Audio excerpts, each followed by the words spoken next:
Shalom, Bapak Ibu Saudara yang dikasihi Tuhan Yesus. Puji Tuhan, kita dapat kembali lagi beribadah pada saat ini. Nah, saat ini pemberitaan firman Tuhan akan terambil dari Kejadian 5 ayat 19-24. Saya memberikan tema Henok hidup bergaul dengan Allah. Saya akan bacakan perikop ini bagi Bapak Ibu Saudara semua. Kejadian 5 ayat 19-24. Dan Yared masih hidup 800 tahun setelah ia memperanakkan Henok, dan ia memperanakkan anak-anak lelaki dan perempuan. Jadi Yared mencapai umur 962 tahun, lalu ia mati. Setelah Henok hidup 65 tahun, ia memperanakkan Metusalah, dan Henok hidup bergaul dengan Allah selama 300 tahun lagi setelah ia memperanakkan Metusalah, dan ia memperanakkan anak-anak lelaki dan perempuan. Jadi Henok mencapai umur 365 tahun, dan Henok hidup bergaul dengan Allah, lalu ia tidak ada lagi sebab ia telah diangkat oleh Allah. Bapak Ibu Saudara yang dikasihi Tuhan, kita saat ini hidup di dalam dunia yang telah rusak, dalam tanda kutip. Rusak dalam arti dunia yang diciptakan Tuhan saat ini tidak lagi amat baik seperti pada awal mula penciptaan, tetapi menjadi rusak oleh karena kejatuhan manusia dalam dosa. Dosa yang membawa kepada kematian. Dosa manusia itu menjalar dan sifatnya merusak sampai hari ini. Tidak ada dosa yang baik.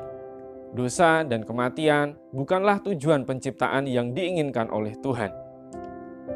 Berulang kali Tuhan mengingatkan manusia untuk meninggalkan dosa dan berbalik kepada Tuhan. Di dalam sejarah penciptaan sampai perjalanan bangsa Israel dalam Perjanjian Lama, Tuhan terus-menerus mengajak umat manusia untuk berbalik kepada Tuhan dan meninggalkan dosa. Bahkan Tuhan memperingatkan melalui berbagai peristiwa di dalam hidup manusia. Apakah pandemi ini juga akibat dosa manusia? Bisa jadi, Bapak Ibu Saudara yang dikasihi Tuhan. Namun, yang jelas ini pun diizinkan Tuhan terjadi untuk menjadi salah satu peringatan bagi kita, supaya manusia menyadari keadaannya dan memperbaikinya supaya tidak semakin rusak hidupnya. Tetapi faktanya, pandemi ini pun tidak sepenuhnya membuat manusia sadar. Justru ada banyak orang semakin egois dan mementingkan diri sendiri. Misalnya, mengabaikan anjuran pemerintah terkait protokol kesehatan sehingga dapat merugikan diri sendiri dan orang lain. Bapak Ibu Saudara yang dikasihi Tuhan, jika kita melihat di dalam pasal 5 ini menceritakan tentang keturunan Adam sampai kepada anak-anak Nuh. Ada pola yang berulang di dalam perikop ini. Misalnya A memperanakkan B, A mencapai umur sekian lalu mati, B memperanakkan C, B mencapai umur sekian lalu mati, dan seterusnya. Henok merupakan keturunan ketujuh dari Adam. Namun, di dalam perikop ini tidak pernah dikatakan Henok mati. Inilah yang membuat Henok terkenal sama seperti Elia, karena keduanya tidak pernah mati, melainkan diangkat oleh Tuhan. Bapak Ibu Saudara yang dikasihi Tuhan, di dalam pasal ini kita dapat melihat bagaimana Alkitab memberikan gambaran hidup manusia. Dilahirkan, kemudian melahirkan atau memperanakkan, lalu kemudian mati. Namun jika kita teliti, ternyata ada pengecualian. Henok dan juga Elia tidak pernah mengalami kematian. Artinya, Alkitab memberikan suatu fakta kebenaran lain yang mungkin belum dipahami manusia, bahwa hidup manusia tidak berhenti pada mati di dunia, melainkan ada kehidupan kekal setelah kehidupan di dunia ini. Bapak Ibu Saudara yang dikasihi Tuhan, cerita tentang orang-orang yang diangkat ke surga memberikan sebuah peringatan dan juga pengharapan bagi umat manusia. Memang, kejatuhan manusia di dalam dosa secara pasti membawa manusia kepada kematian. Tetapi, hidup Henok yang tidak mengalami kematian memberi gambaran bahwa orang yang percaya, yang taat, yang hidup bergaul dengan Tuhan tidak akan mengalami kematian kekal, melainkan beroleh hidup dan tinggal bersama Tuhan. Henokh di sini diceritakan spesifik hidup bergaul dengan Allah. Kalimat ini diulang 2 kali. Berarti ada sesuatu yang penting yang harus kita pelajari dari hidup bergaul dengan Allah ini. Jadi, kita juga harus mengenal Henokh sebagai pribadi yang hidup bergaul dengan Allah, bukan hanya sekedar seseorang yang tidak mengalami kematian dan diangkat ke surga. Kata bergaul di dalam ayat-ayat ini, di dalam bahasa Ibraninya adalah menggunakan kata halak, yang artinya berjalan dengan atau berjalan bersama. Melalui kehidupan Henokh, ada beberapa hal yang dapat membawa kita untuk mengerti bagaimana seharusnya kehidupan iman orang percaya itu. Yang pertama, mengalami perdamaian dengan Tuhan. Untuk dapat hidup bergaul dengan Allah, tentu Henokh telah berdamai atau didamaikan terlebih dahulu dengan Tuhan. Dalam konteks Alkitab, agar manusia dapat hidup berjalan bersama Allah, harus mengalami pendamaian dengan Tuhan. Jika kita kembali pada peristiwa kejatuhan manusia, dosa membuat manusia terpisah dari Allah. Tidak hanya terpisah secara fisik, juga secara rohani, bahkan secara pola pikir dan sikap perbuatannya. Itulah sebabnya hidup manusia menjadi sangat sulit untuk selaras dengan kehendak Tuhan. Namun, dengan adanya pendamaian atau persetujuan, maka manusia memiliki kesempatan untuk hidup bergaul atau berjalan dengan Tuhan. Tadi di atas dikatakan bahwa kata yang digunakan adalah kata halak, yang artinya adalah berjalan bersama. Tidak mungkin atau sulit bagi kita untuk berjalan bersama dengan seseorang jika tidak ada damai, jika tidak ada kesepakatan terlebih dahulu. Amos 3 ayat 3 mengatakan, "Berjalankah 2 orang bersama-sama jika mereka belum berjanji?" Nah, ayat ini menyatakan bahwa 2 orang tidak dapat berjalan bersama jika mereka tidak berjalan di dalam persetujuan. Ini juga berlaku dalam hubungan manusia dengan Tuhan. Manusia tidak dapat berjalan atau bergaul dengan Tuhan sebelum didamaikan dengan Tuhan. Pasal 5 ini mencatat, Henokh dalam sisa umurnya yang 300 tahun hidup bergaul dengan Allah. Ini artinya ia telah diperdamaikan dengan Allah, sehingga ia dapat menjalani hidup yang selaras dengan kehendak Tuhan sampai kepada ia diangkat Tuhan. Bagaimana kita bisa diperdamaikan dengan Tuhan?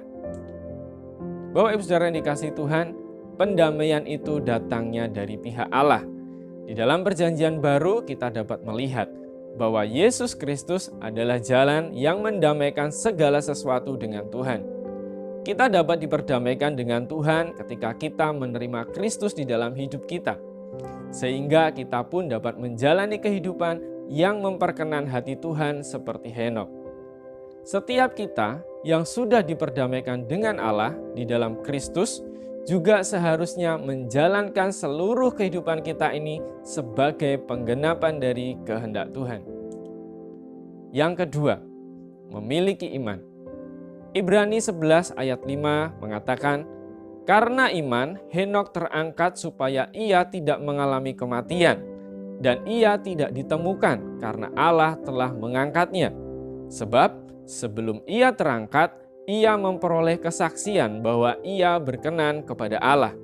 Ayat 6, "Tetapi tanpa iman, tidak mungkin orang berkenan kepada Allah. Sebab barang siapa berpaling kepada Allah, ia harus percaya bahwa Allah ada, dan bahwa Allah memberi upah kepada orang yang sungguh-sungguh mencari Dia." Bapak Ibu Saudara yang dikasihi Tuhan, kitab Ibrani mencatat bahwa Henokh hidup bergaul dengan Allah karena Henokh memiliki iman kepada Tuhan.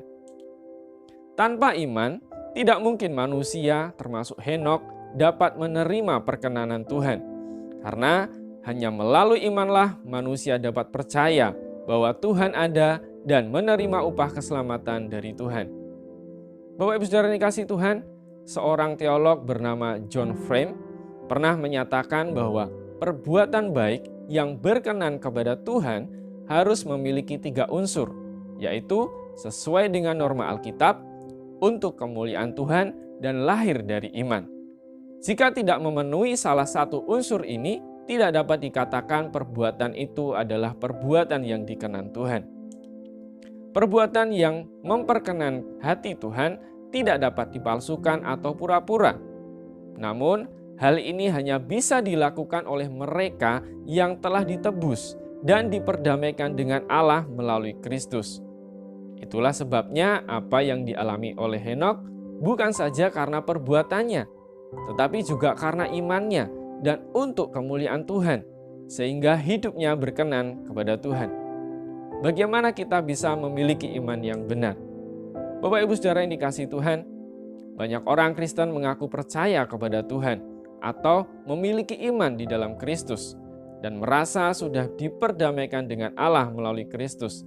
Tetapi kehidupannya bertolak belakang dengan kehidupan Henokh. Iman tidak hanya sekedar diucapkan, tetapi harus diperjuangkan dan diwujudkan di dalam kehidupan. Kita tidak dapat dikatakan memiliki iman jika perbuatan-perbuatan kita bertentangan dengan iman itu sendiri. Yakobus 2 ayat 26 mengatakan, sebab seperti tubuh tanpa roh adalah mati, demikian jugalah iman tanpa perbuatan adalah mati. Oleh karena itu, setiap orang Kristen harus sungguh-sungguh bertobat dan kembali kepada Tuhan. Bukan hanya untuk menerima hidup baru dari Tuhan, tetapi juga sungguh-sungguh menjalankan satu kehidupan yang berkenan kepada Tuhan, yang ditransformasi oleh kasih Tuhan. Kita yang mengerjakan perbuatan iman, nanti Tuhan yang akan memampukan kita. Kemudian yang ketiga, menjaga integritas. Bapak Ibu Saudara yang dikasihi Tuhan, di dalam Kamus Besar Bahasa Indonesia, kata integritas ini artinya adalah mutu, sifat, atau keadaan yang menunjukkan kesatuan yang utuh, sehingga memiliki potensi dan kemampuan yang memancarkan kewibawaan. Atau arti yang lain, kejujuran. Nah, di dalam perikop yang kita baca ini, 2 kali disebutkan bahwa Henokh hidup bergaul dengan Allah. Ia sangat menjaga integritasnya sebagai seorang yang hidup bergaul dengan Allah. Tentu, hal ini pun sangat mudah bagi kita untuk dilakukan, untuk menjaga integritas diri kita ketika kita tidak pernah berinteraksi dengan dunia luar atau tidak ada yang mempengaruhi kita. Memang, di dalam perikop ini tidak dicatat bagaimana situasi kondisi kehidupan sosial di masa Henokh. Tapi jika kita melihat di dalam pasal yang ke-6, pada zaman Nuh, yaitu 900 tahun setelah zamannya Henokh, dikatakan di sana kejahatan manusia besar di bumi. Kejadian 6 ayat 5. Jadi, mungkin dapat kita simpulkan bahwa kejahatan sudah merajalela pada zaman Henokh dan hingga puncaknya pada zaman Nuh, sehingga Tuhan menghukum bumi dengan hujan lebat dan air bah. Bapak Ibu Saudara yang dikasihi Tuhan, namun di sini Alkitab tetap menunjukkan kepada kita bahwa Henokh tetap hidup bergaul dengan Allah selama 300 tahun sebelum akhirnya diangkat oleh Tuhan. Selama itu pula ia menjalankan satu kehidupan yang berintegritas tanpa mengasingkan diri atau memisahkan diri dari lingkungan sosialnya pada zamannya. Henokh tetap berdiri dengan teguh dan menjalani kehidupan yang menyenangkan hati Tuhan, serta menerima penyertaan anugerah Allah senantiasa. Nah, Rasul Paulus menasihatkan kepada kita di dalam 1 Korintus 15 ayat 33. Janganlah kamu sesat, pergaulan yang buruk merusakkan kebiasaan yang baik.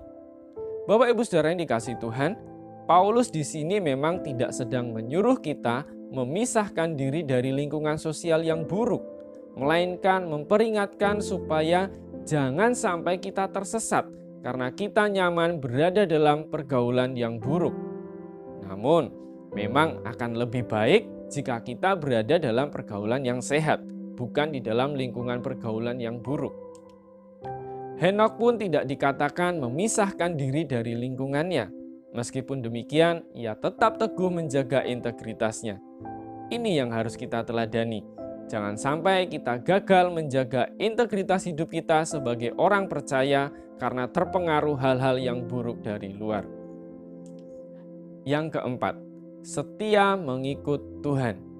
Di dalam Kejadian 5 ayat 21 dikatakan di sana, setelah Henokh hidup 65 tahun, ia memperanakkan Metusalah.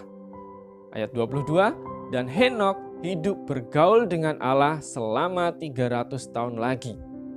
Bapak Ibu Saudara yang dikasihi Tuhan, Alkitab tidak mencatat dengan jelas tentang bagaimana kehidupan Henokh sebelum ia memperanakkan Metusalah. Tetapi yang jelas, ia hidup benar di hadapan Tuhan, dia hidup bergaul dengan Allah selama 300 tahun.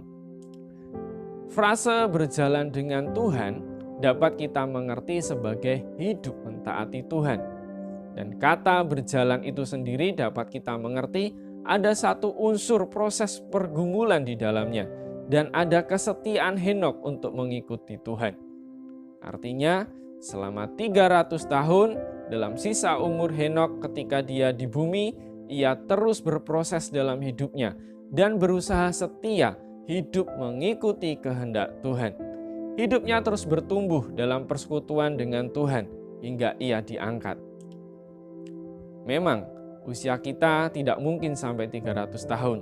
Tetapi pertanyaannya, apakah kita yakin bahwa dalam sisa umur yang kita miliki saat ini, kita akan tetap setia mengikut Tuhan? Jawabannya adalah iya, yaitu ketika kita mau mengikuti arahan dari firman Tuhan. Jika pergaulan yang buruk dapat merusak kebiasaan yang baik, maka kebiasaan baik itu harus terus kita upayakan setiap hari. Kesetiaan itu juga harus dipupuk setiap hari, supaya terus bertumbuh seiring dengan pertumbuhan iman kita di dalam Kristus. Dan Alkitab dengan jelas menunjukkan bahwa orang yang bertumbuh adalah orang yang berdoa dan merenungkan firman Tuhan siang dan malam. Mari kita tetap setia mengikut Tuhan, belajar untuk hidup benar seturut dengan firman Tuhan, dan terus berjalan di dalam rencana dan kehendak Tuhan. Meskipun dunia ini semakin rusak, banyak godaan dan banyak goncangan, tetapi kita harus tetap setia mengikut Tuhan. Sebagai penutup, kita memang tidak mungkin dapat dengan mudah mengubah keadaan dunia. Dosa telah membuat seluruh ciptaan menjadi tercemar dan melahirkan kejahatan di mana-mana. Namun, Bapak Ibu Saudara yang dikasihi Tuhan, firman Tuhan hari ini memberi kesaksian kepada kita bahwa kita memiliki kesempatan kehidupan yang berkenan kepada Tuhan.